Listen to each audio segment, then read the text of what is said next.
Vídeo 1, introducció, part 2.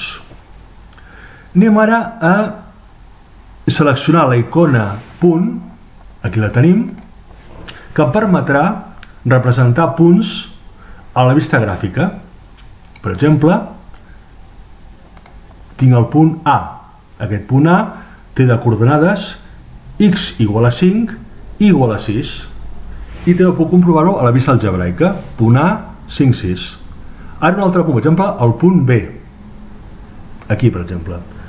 El punt B té de coordenades 9, 4.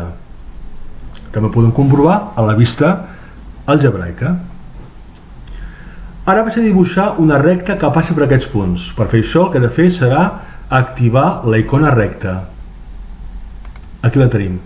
Cada cop que jo selecciono una icona, d'acord, em diu allò que he de fer.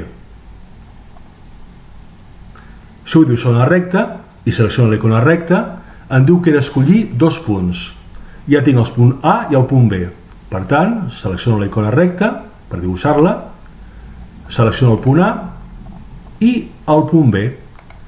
Ja tinc la recta que passa per aquests punts. Una recta amb l'etiqueta recta F, d'acord? I d'equació aquesta d'aquí, x més 2 igual a 17. És l'equació de la recta que podem veure directament a la vista algebraica. El programa també ens permet modificar els objectes. Amb aquesta icona, amb la icona escull i mou.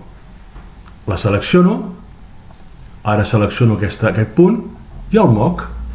Al moure aquest punt, fixeu-vos com canvien les coordenades d'aquest punt i també l'equació de la recta. Si jo vull augmentar o baixar el zoom de la vista gràfica, ho puc fer-ho mitjançant la rodeta del ratolí. Puc acostar o allunyar. Estic aquí allunyant, fixeu-vos com canvia les divisions dels eixos, o també puc fer que apropar la vista gràfica. Aquí també veiem com varien també les divisions.